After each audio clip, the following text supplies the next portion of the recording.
December 5, 1945.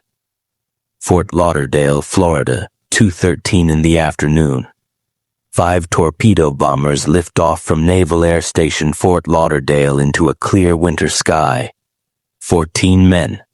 A routine training mission. Navigation practice over the Atlantic.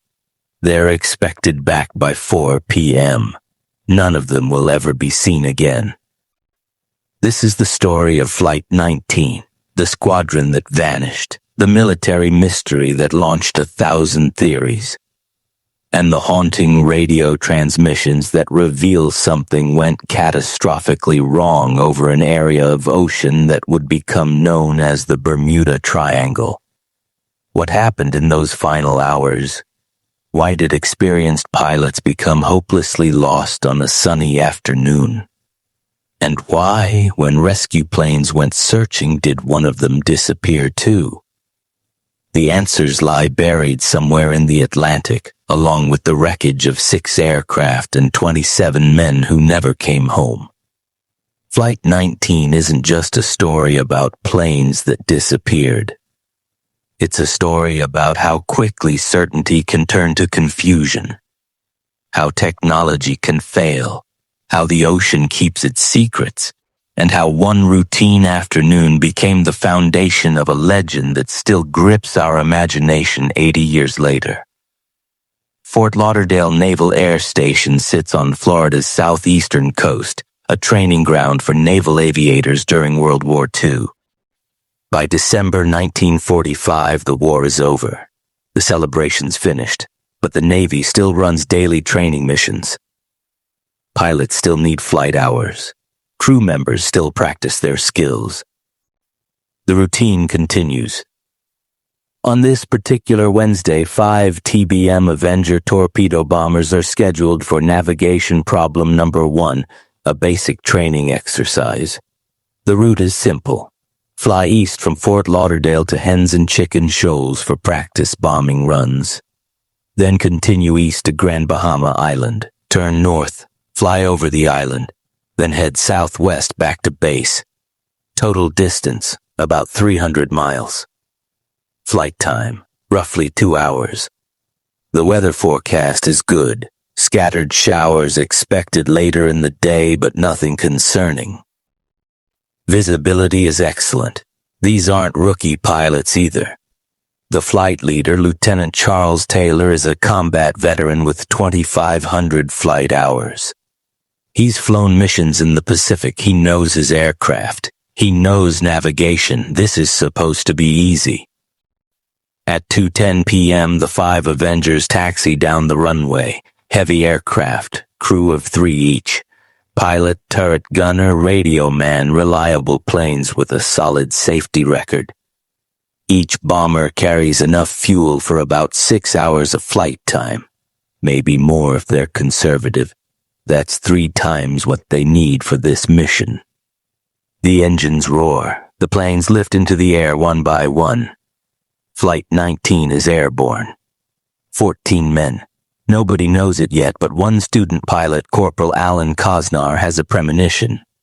He asks to be excused from the flight. His request is denied. He boards his aircraft.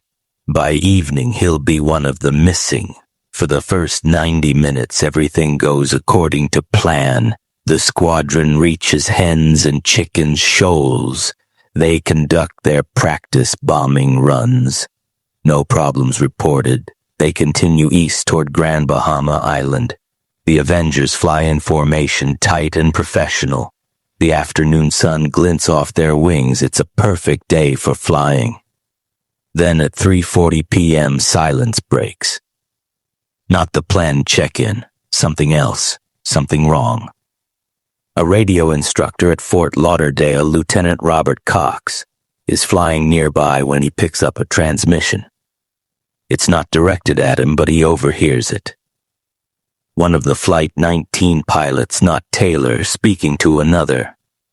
Both my compasses are out. I'm trying to find Fort Lauderdale. I'm over land, but it's broken. I'm sure I'm in the Keys, but I don't know how far down. Cox immediately radios the troubled pilot. What's your problem? The response chills him. Both compasses out. I'm over land, but it's broken. The pilot thinks he's over the Florida Keys, the chain of islands that curves southwest from the mainland. But that doesn't make sense. The Keys are over 100 miles from their planned route. How could they be that far off course? Cox tries to help. He asks the pilot to fly north. If he's really over the Keys, heading north will bring him to mainland Florida.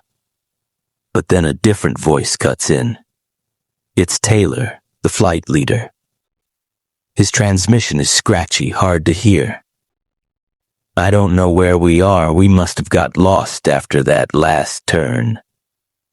Cox can barely believe what he's hearing. Lost? They're flying in clear weather with excellent visibility.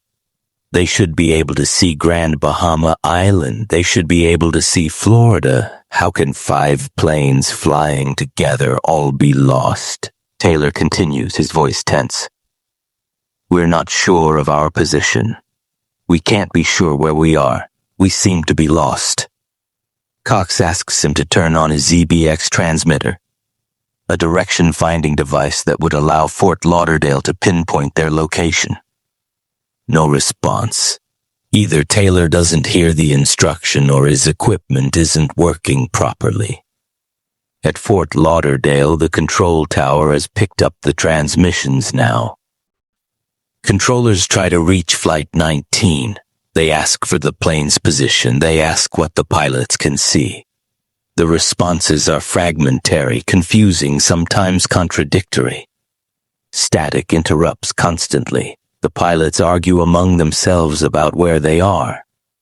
What's becoming clear is this. Somehow, incredibly, Flight 19's compasses have failed. Not just one plane's instruments, all of them. And without working compasses over open water, even experienced pilots can become disoriented. The sun gives them a rough sense of direction, but which direction is home? Where is Florida? Where is land? Taylor makes a decision. He believes they've somehow ended up over the Florida Keys, far southwest of where they should be. He orders the squadron to fly northeast. In his mind, northeast will take them up the Florida coast back toward Fort Lauderdale. The other pilots follow his lead. They turn northeast. They fly. They search for familiar landmarks. But Taylor is wrong. They're not over the Keys. They're actually northeast of their intended position, somewhere over the Bahamas. By flying northeast, they're not heading toward Florida. They're heading away from it. They're flying out over the open Atlantic Ocean. Every minute takes them farther from safety. Back at Fort Lauderdale, the control tower realizes the severity of the situation. They scramble to help. They try to establish better radio contact. They ask other pilots in the area to relay messages. They attempt to get a fix on Flight 19's position using radio direction finders. Nothing works. The transmissions remain scratchy, intermittent, maddeningly unclear. At 4:25 p.m., Taylor radios again. His voice is strained. We're not certain where we are. We think we must be about 225 miles northeast of base. It looks like we are entering white water. We're completely lost. White water. He's describing how the ocean looks from altitude in certain light conditions, the water appearing pale or milky. It's another clue he's over deep ocean, not near the Keys. The tower pleads with him. Turn west. Fly toward the setting sun. West will take you to Florida. But Taylor is convinced they're further west than they actually are. He's afraid if he flies west, he'll end up over the Gulf of Mexico with no way back. He maintains his northeastern course. As the afternoon wears on, the transmissions become more desperate. The pilots discuss their fuel situation. They've been in the air for over 3 hours now. They should have landed long ago. The tanks are draining. At 4:45 p.m., Taylor's voice crackles through the static one more time. All planes close up tight. We'll have to ditch unless landfall. When the first plane drops below 10 gallons, we all go down together. Ditch. The word sends a chill through everyone listening. Ditching means a water landing. The Avenger is a heavy aircraft. In calm seas with a skilled pilot, a water landing might be survivable. But the Avengers carry bombs and torpedoes. They sink quickly. The crew has to escape fast, get into life rafts, hope for rescue, and it's December. The water is cold. Darkness is coming. At Fort Lauderdale, commanders make a critical decision. Send rescue planes. Find them. Bring them home.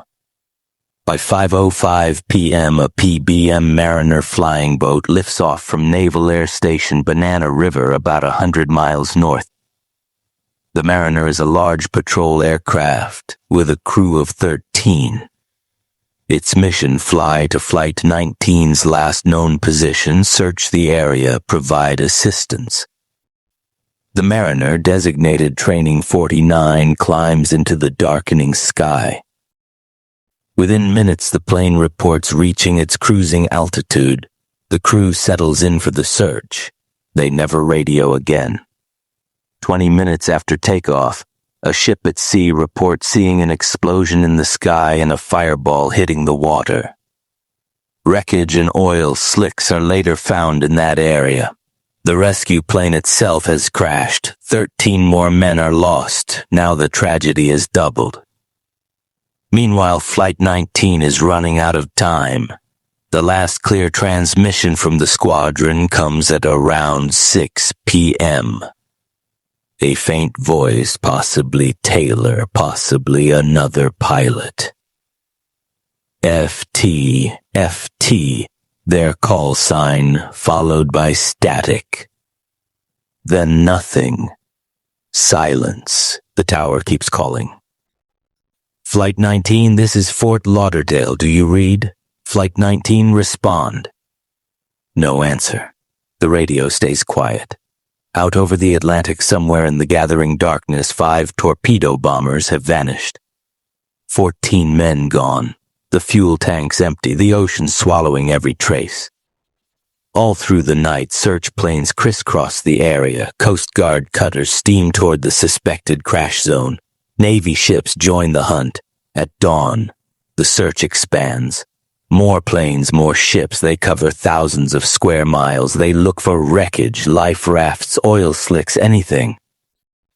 They find nothing.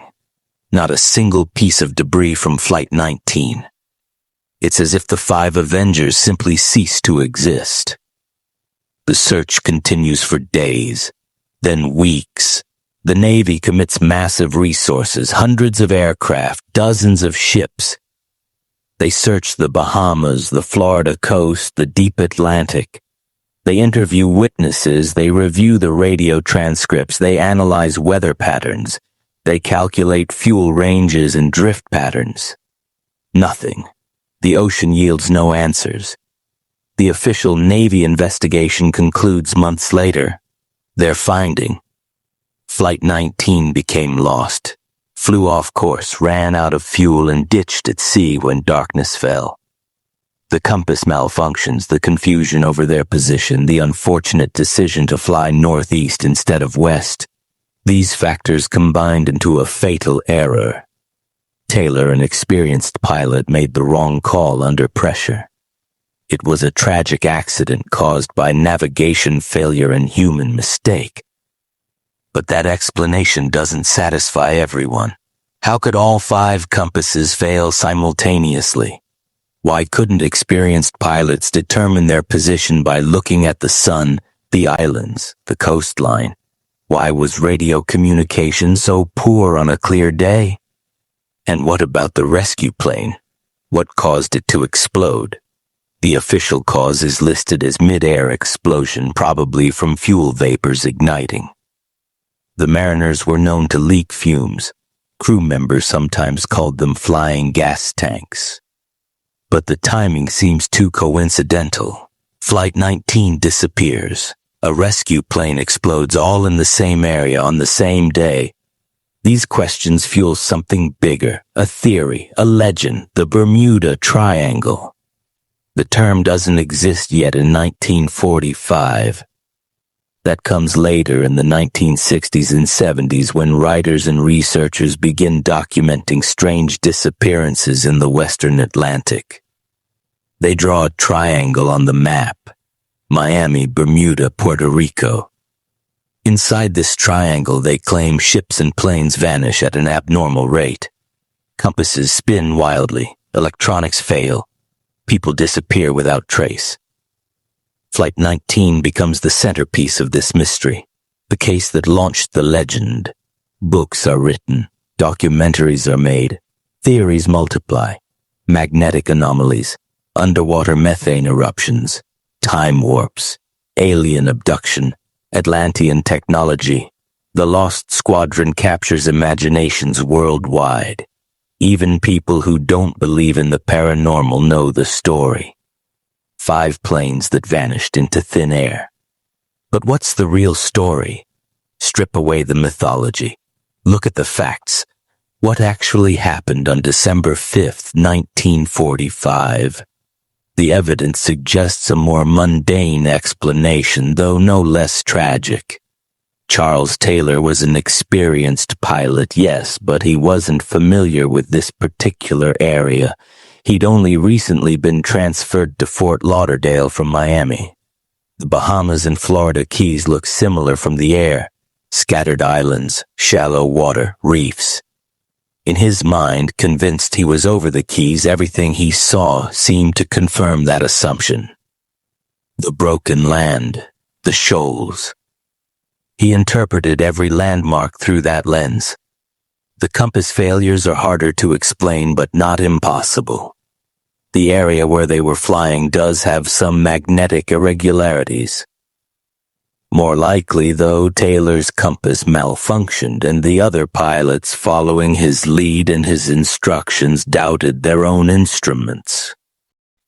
In aviation, this is called channelized attention, focusing so hard on one problem that you ignore other information. Taylor fixated on being over the Keys.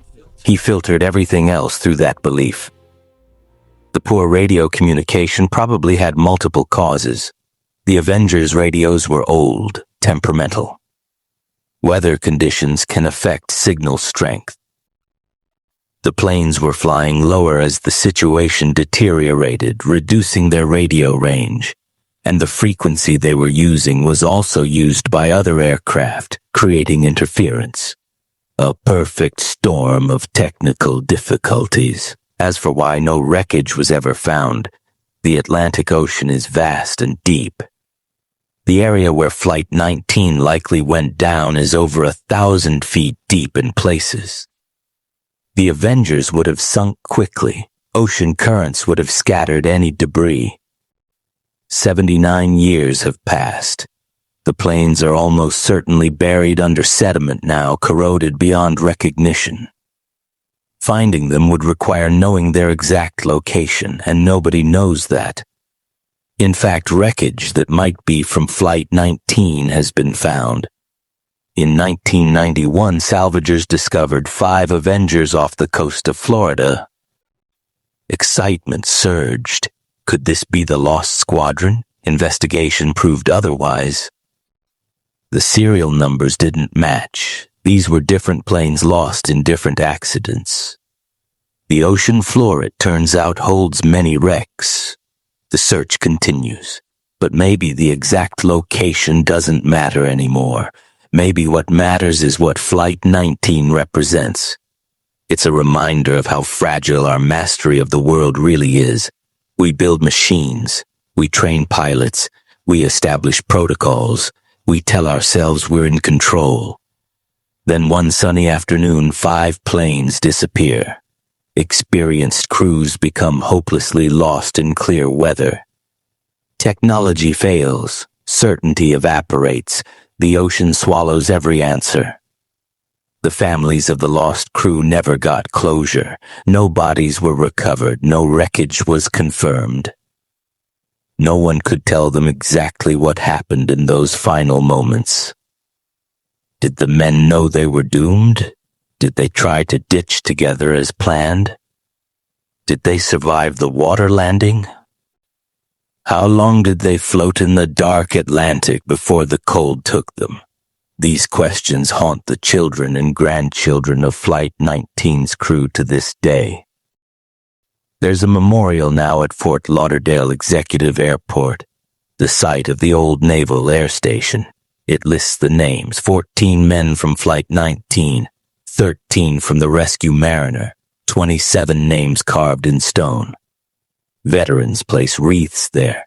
Families visit. People pause to read the inscription.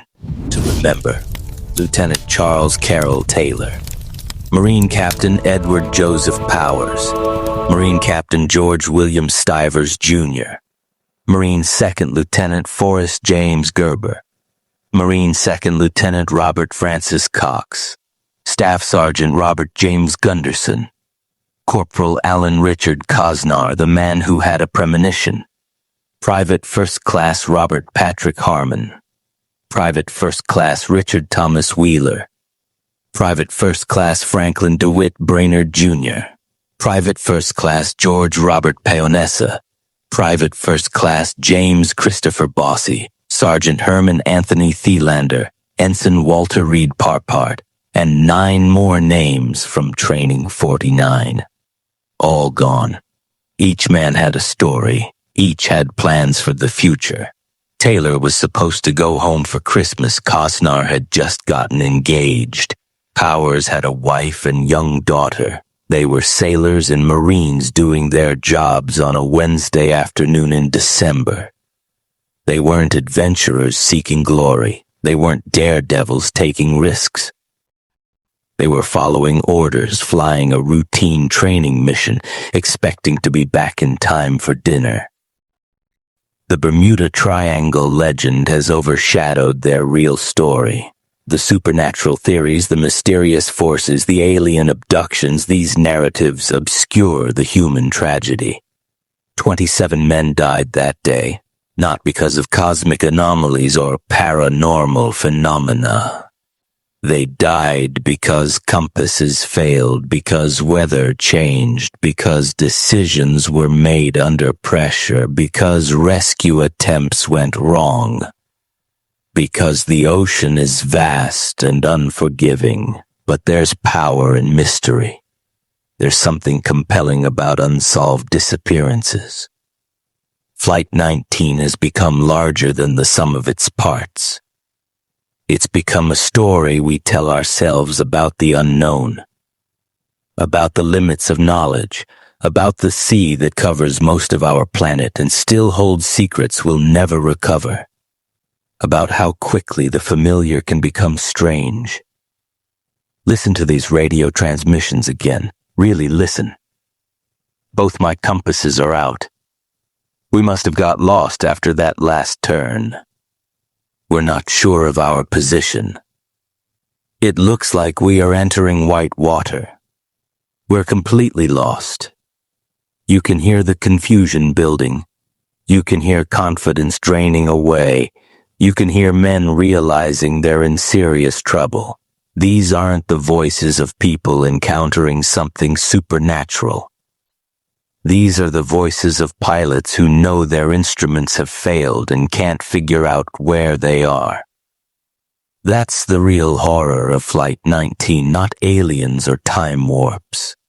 The horror is how ordinary it was, how a series of small mistakes and equipment failures could cascade into catastrophe, how even experienced professionals can become disoriented and make fatal decisions. How help can be so close and yet unreachable. How the sunset brings not comfort but dread because darkness means you're out of time. The sun sets over the Atlantic now just as it did on December 5th, 1945. The sky turns orange, then purple, then black. The waves roll on. Somewhere down there, scattered across the ocean floor, lie the remains of 6 aircraft. Metal corroding into rust, instruments frozen at their last readings. The final resting place of 27 souls. We may never find them. The ocean is too big, the time is too long, the search area is too vast. Maybe that's fitting. Maybe some mysteries are meant to stay mysteries. Maybe some questions don't have answers. Maybe the real lesson of Flight 19 isn't about what happened. It's about accepting that sometimes we simply don't know. Sometimes people disappear and never come back. Sometimes the only thing we have left are voices on a radio growing fainter until they fade into static and silence. December 5th, 1945, 2:13 p.m. 5 torpedo bombers lift off into a clear sky. 14 men, a routine training mission. By sunset, they're gone. By dawn, a rescue plane has vanished too. 27 men lost, no wreckage found, no bodies recovered, no final answers, just a legend, just a mystery. Just a reminder that sometimes on a sunny afternoon over clear water, people can fly away from the world and never return. And all we're left with are the voices, the confused, desperate voices crackling through static. We're not certain where we are. We're completely lost. And then silence.